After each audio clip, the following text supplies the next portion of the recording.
नमस्कार, आप देख रहे हैं रागनी टाइम्स। आपके साथ मैं रागनी श्रीवास्तव। जिला शाहजहांपुर में ऐसी तमाम समस्याएं आ रही हैं, दुर्घटनाएं लगातार होती जा रही हैं, जिसमें युवा दुर्घटनाओं में, सड़क दुर्घटनाओं में युवा काफ़ी चपेट में आ रहे हैं। अभी हमारे साथ बने हुए हैं भारतीय युवा परिषद के प्रदेश अध्यक्ष रामजी अवस्थी जी। सबसे पहले तो बहुत स्वागत है रामजी अवस्थी आपका। अभी पहले तो आपसे एक सवाल है कि अब हाल ही में घटना हुई जिसमें 4 युवा कार से बरेली जा रहे थे और उनकी दुर्घटना होती है, जिसकी एक बच्चे की दुर्घटना में मौत हो जाती है। आप लोग युवा हो, क्या लगता है इसमें युवाओं की कितनी गलती है? क्योंकि युवा कैसे गाड़ी चलाते हैं, दुर्घटना में इस तरीके से ऐसे उनकी मौत हो जाती है। जी, सबसे पहले तो मैं उस बच्चे को श्रद्धांजलि अर्पित करूंगा, क्योंकि वो बच्चा माँ बाप का इकलौता पुत्र था और उस बच्चे की छोटी सी गलती की वजह से अभिभावक जीवन भर परेशान रहेंगे और उसकी कमी को पूरा नहीं किया जा सकता। देखिए, जैसा आपने कहा कि जो आए दिन युवाओं के, जो नए युवा हैं, उनका गलतियों की वजह से जो घटनाएं घटित होती हैं, तो जिम्मेदारी तो इसमें सभी की निर्धारित है। मैं ये नहीं कहता हूँ कि वो युवा ही गलत हैं जिनको साधन मिल रहे हैं, मैं ये नहीं कहता हूँ कि वो अभिभावक गलत हैं जो उनको साधन दे रहे हैं। मैं ये भी कहता हूँ कि इसमें प्रशासन की भी बहुत बड़ी चूक है, क्योंकि वो नए युवाओं को लेकर किसी भी प्रकार के नियम कानूनों का पालन नहीं करा पा रहे हैं। इस कमी की वजह से कहीं ना कहीं अभिभावकों की तरफ से उन्हें छूट मिल जाती है, और जब अभिभावक की छूट मिल जाती है तो छात्रों को, जब बच्चों को, युवाओं को जब एक बार साधन मिलता है तो वो उसका सदुपयोग भी करते हैं और दुरुपयोग भी करते हैं। इसकी वजह से जो घटनाएं घटित होती हैं, ये वाकई उनके साथ, उनको ऐसा लगता है कि मैं ये कर सकता हूँ, लेकिन कहीं ना कहीं जब वो युवा होते हैं तो अनभिज्ञ होते हैं। युवा अनभिज्ञ होता है, थोड़ा सा नया युवा, उसको ये नहीं पता है आगे स्टेप में उसके क्या होने वाला है, लेकिन उसे लगता है मैं मैनेज कर लूँगा। तो कहीं ना कहीं इस चीज़ की कमी की वजह से वो घटनाएं घटित हो जाती हैं। जैसा मुझे पता चला था कि उस समय भी उसकी स्पीड बहुत अधिक थी, तो इस वजह से दुर्घटना घटित हुई। और उस बच्चे की वो गाड़ी जो लेके गया था, वो घर से चाबी निकाल के ले गया, तो कहीं ना कहीं जो अभिभावक है वो युवाओं को नए सिरे से, जब तक वो एजुकेटेड नहीं हो जाते हैं, जब तक उनकी उम्र नहीं हो जाती है, उनको गाड़ी प्रोवाइड करा रहा है, उस पर कोई नियम कानून नहीं बना रहा है, तो कहीं ना कहीं इन घटनाओं का घटित हो जाता है। जब वो देखता है तो उसे प्रभावित तो होता है, लेकिन कुछ समय बाद वो फिर वही चीज़ें ढर्रे पे चली जाती हैं। तो मेरा उन लोगों से, अभिभावकों से अनुरोध है कि बच्चों को समझाएं, उनको नियम कानून सिखाएं, उसके बाद ही उनको वाहन चलाने दें।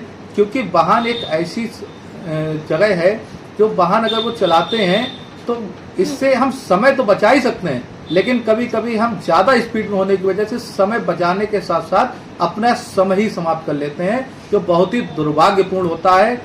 ये चीज़ें वाकई गलत हैं। मैं अभिभावकों से अनुरोध करूंगा, युवाओं से तो अनुरोध रहता ही है कि वो हल्की गति से वाहन चलाएं, समझदारी से वाहन चलाएं, नियमों को पालन करें, और दुर्घटना से देर भली, ये तो गाइडलाइन है ही है, तो देर को ज़्यादा ध्यान ना देते हुए।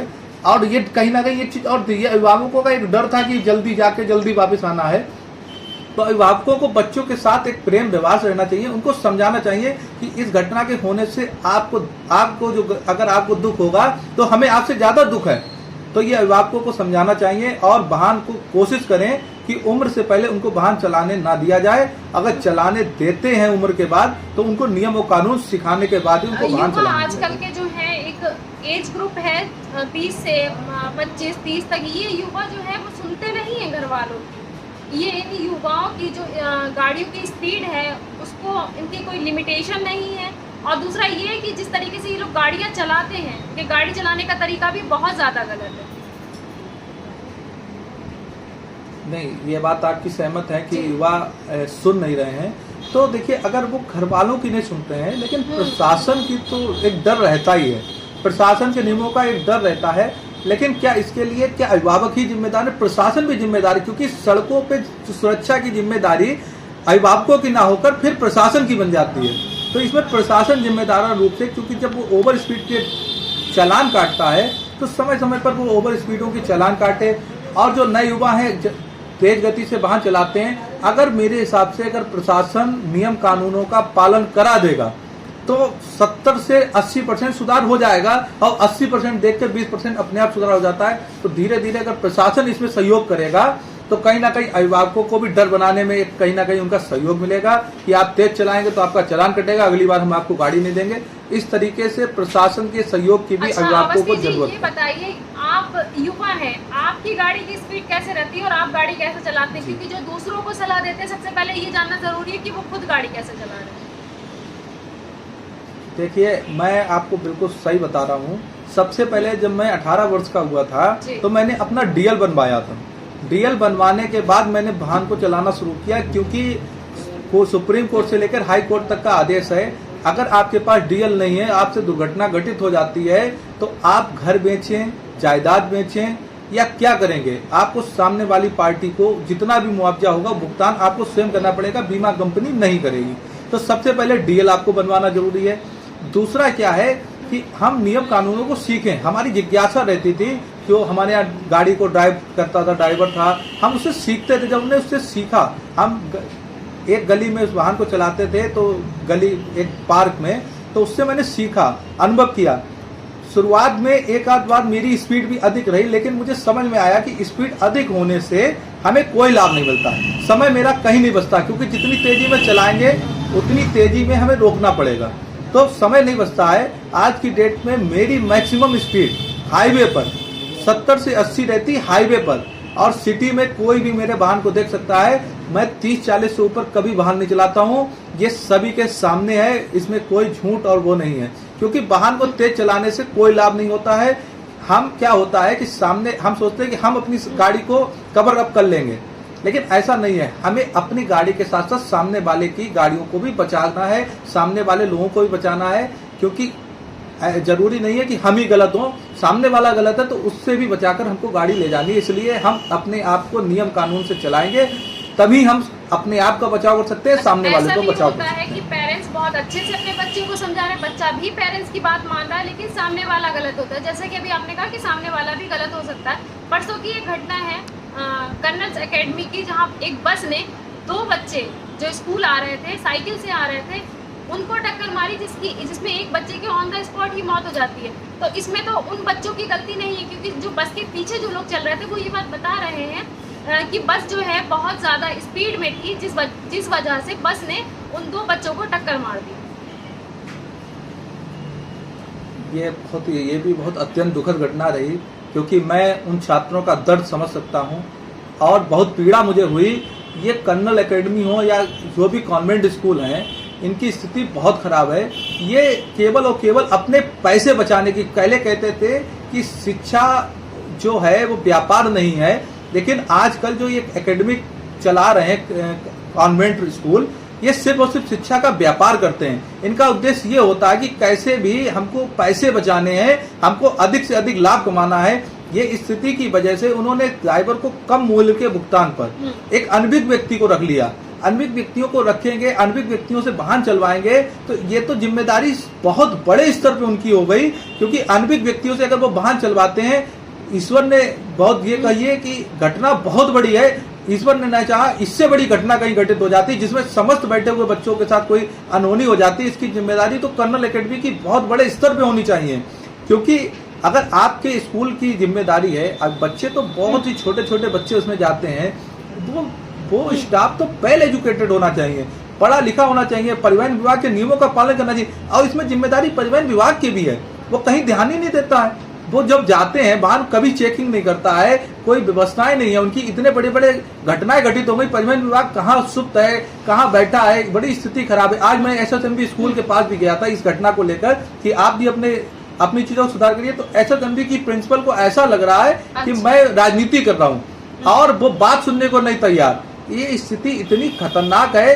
कि ये स्कूल, कॉन्वेंट स्कूल वाले जो है अपने आप को ये समझते हैं कि हम जो चाहेंगे वो करेंगे, जो कर रहे हैं वो सही है। बिल्कुल ये गलत सोच में है इनकी, क्योंकि मैं अभिभावक एसोसिएशन का भी जिलाध्यक्ष हूँ, तो अभिभावकों के साथ और बच्चों के साथ किसी भी घटना को कतई बर्दाश्त नहीं किया जाएगा। कर्नल एकेडमी ने कुछ भी किया है, अभी आगे की मैं घटना नहीं कहना चाह रहा हूँ आपसे, लेकिन अगर इस तरीके की घटनाएं पुनः होती हैं तो इसकी कर्नल एकेडमी के खिलाफ कार्रवाई होगी। क्योंकि उस ड्राइवर की गलती कर्नल एकेडमी के प्रबंधक से ज़्यादा नहीं है, क्योंकि कर्नल एकेडमी ने उसको नियुक्त किया है, उसकी जिम्मेदारी ज़्यादा है। बच्चों के साथ जो घटनाएं हुई बहुत ही शर्मसार कर देती हैं कि बताइए एक रोड पे अच्छे खासे बच्चे जा रहे हैं, अभिभावक को डर लग रहा है अब बच्चों को स्कूल भेजने से। कैसे भेजें वो साइकिल से, कैसे भेजें वो बच्चों को स्कूल, इतना डरे सहमे बैठे हैं। और प्रशासन भी कतई आंख मूंदे बैठा है, उसको कुछ नहीं दिखाई दे रहा, कोई कार्रवाई नहीं उनके स्तर से अभी तक की जा रही, जिससे अभिभावकों को भरोसा दिया जा सके कि आपका बच्चा एकदम कोई दिक्कत नहीं होगी, कोई परेशानी नहीं होगी, उस बच्चे को आप भेजिए और स्वास्थ्य घर आएगा, घर लौटेगा, कोई जिम्मेदारी नहीं ले रहा है। ये कहीं ना कहीं प्रशासन पे प्रश्न उठ रहा है। भी लगी हुई है, लेकिन उसके बाद भी वहाँ पर पुलिस खड़ी रहती है, लेकिन जब कोई दुर्घटना होती है तब भी पुलिस वहाँ पर ध्यान नहीं देती। कैसे दुर्घटनाएं हो जाती हैं जिसमें मासूमों की जान जाती है, और वो मासूम जिनकी शायद कोई गलती भी नहीं होती है, वो कुछ करते भी नहीं है, गाड़ी भी उनकी स्पीड में रहती है, अंडर कंट्रोल रहती है, लेकिन सामने वाला आकर इस स्पीड में आता है, जब तक उस पर कार्रवाई तब तक तो ऐसे हादसे होते रहेंगे। देखिए आपने कहा कि रेड लाइट लगी है, कितनी चल रही रेड लाइट कैसे लगी है, कहाँ लगी है, ये अच्छे से जानते हैं। जहाँ रेड लाइट की जरूरत कितनी चल रही है, रेड लाइट का कोई रूल और रेगुलेशन आम जनता को आपने बताया नहीं कि किस साइड से आपको जा सकते हैं, लेफ्ट हैंड हमेशा आपके खुला रहता है, कुछ भी अवगत नहीं कराया। जब मन आया किस खड़े रहेंगे, उस साइड को छोड़ा नहीं गया है, इस वजह से जाम की स्थिति भी होती है, फिर तेजी भी होती है, उनको कुछ बताया नहीं गया। रेड लाइट सिर्फ लगा देने से नियमों का पालन नहीं होगा, उन नियमों के बारे में आपको जनता को बताना पड़ेगा, समझाना पड़ेगा। अभी आम जनता यहाँ की नए सिरे से महानगर बना है, उसको नहीं पता है कि ये रेड लाइट का पालन उसे कैसे करना है, ग्रीन लाइट पे जाना है, अपना लेफ्ट हैंड फ्री रहता है, लेफ्ट हैंड पे जाना है। तो ये स्थिति कहीं ना कहीं प्रश्न चिन्ह बन रहा है इन पर। दूसरा आपने कहा कि वहां कुछ करते नहीं है, रेड लाइट जैसे एरिया पर जो मुख्य जिम्मेदारी है वो कहीं ना कहीं ट्रैफिक पुलिस की है। अब वहां आपने देखा होगा अधिकतर कि होमगार्ड खड़े रहते हैं, तो ट्रैफिक पुलिस के ना होने से भी ये घटनाएं घटित होती हैं। ट्रैफिक पुलिस मुझे नजर ही नहीं आती है, पता नहीं वो कहाँ सोए रहते हैं, उनका काम सिर्फ इतना है कि गांव वालों को ढूंढो चालान कर दो। तो ये स्थिति उनकी बहुत खराब है, वो नजर ही नहीं आते। मुख्य चौराहे आप देख सकते हैं, कई जगह आप देख सकते हैं ट्रैफिक पुलिस कहीं नहीं नजर आती, सिर्फ होमगार्ड नजर आते हैं। तो होमगार्ड वो व्यवस्थाएं नहीं मैनेज कर पाते हैं, होमगार्ड को भी कोई जानकारी नहीं दी गई, कितनी ट्रेनिंग दी है परिवहन विभाग ने, कितनी उनको ट्रेनिंग दी है। तो ये जिम्मेदारी तो मेरे हिसाब से ट्रैफिक पुलिस की है, उसके पास ज्यादा जानकारी है, वो वहां पर नियुक्त हो, कार्रवाई करे, तब जाकर हम ऐसी घटनाओं को रोक पाएंगे। इसलिए वो खड़े रहते हैं, नहीं बता रहे हैं लोग।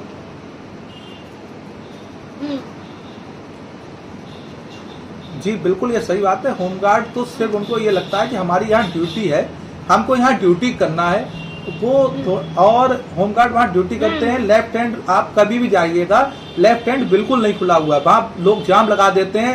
तो इस स्थिति में लेफ्ट हैंड पे जाने वालों को बहुत परेशानी होती है और जाम भी लग जाता है। इसके लिए एक रूटीन वाइज आपको एक लेफ्ट हैंड फ्री करने के लिए एक जगह बनानी चाहिए, लोगों को अवगत कराना चाहिए, कुछ भी नहीं कर रहे हैं। इनके काम सिर्फ इतना था, रेड लाइट लाए, महानगर हो गया है, नगर निगम हो गया है, तो इसको केवल लगा दीजिए। लगाने से नियमों का पालन नहीं होगा।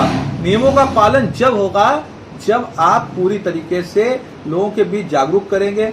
और परिवहन विभाग की स्थिति तो आप जान रहे हैं, लोग डीएल बनवाने जाते हैं तो डीएल के लिए महीनों लगे रहते हैं, उनको क्या क्या करना पड़ता है, ये बहुत ही दुविधा में। इसके लिए भी मैंने मांग उठाई थी कि परिवहन विभाग जिम्मेदार है अगर डीएल नहीं बनते हैं। डीएल तो हर व्यक्ति का अधिकार 18 साल होने की उम्र के बाद जो वाहन चलाना चाहता है। परिवहन विभाग को तो कैंप लगा के लोगों के डीएल बनाने चाहिए, लेकिन वो क्या करता है कि जब वहां डीएल बनवाने जाता है युवा तो उसको भगा देता है। तो इस वजह से भी वो नियमों से अनभिज्ञ रहता है और डीएल ना होने की वजह से वो हट बच के गलतियां करता है। ये भी जिम्मेदारी परिवहन विभाग की पूर्ण रूप से है मेरी नजर में। कैंप लगाकर डीएल बनाने चाहिए जिससे सभी लोग अपना डीएल बनवा सके। डीएल बनाने के लिए इतनी दूर जाते हैं, फिर जाने कितने चक्कर लगाते रहते हैं, लेकिन उनका डीएल नहीं बनता। लास्ट में ये होता है कि इतना पैसा दे दीजिए और डीएल बन जाएगा। ऐसी बातें भी सामने आती रहती है।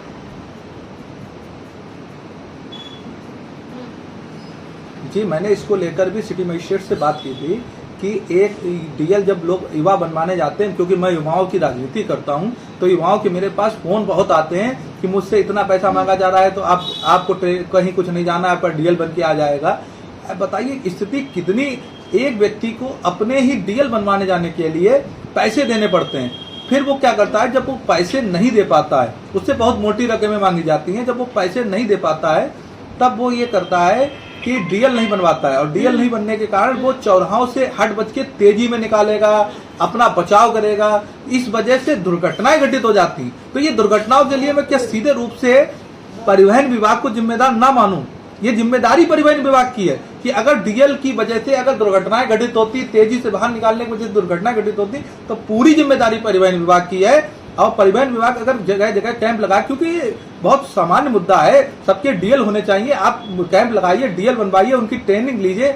अगर आप कैंप लगाते हैं, सबके डीएल बनते हैं, तो मुझे लगता है कि ऐसी दुर्घटनाओं को हम रोक सकते हैं। कैंप लगवाया जाए तो शायद लोग डीएल बनवाएं और इस समस्या से भी निजात मिले कि लोग जगह जगह पे जाकर चालान तो काट देंगे, लेकिन जगह जगह पे डीएल की बनाने की ऐसी कोई सुविधा नहीं जिससे बचने के लिए लोग इधर उधर से निकलते हैं या पुलिस को देखकर पहले ही यू टर्न ले लेते हैं।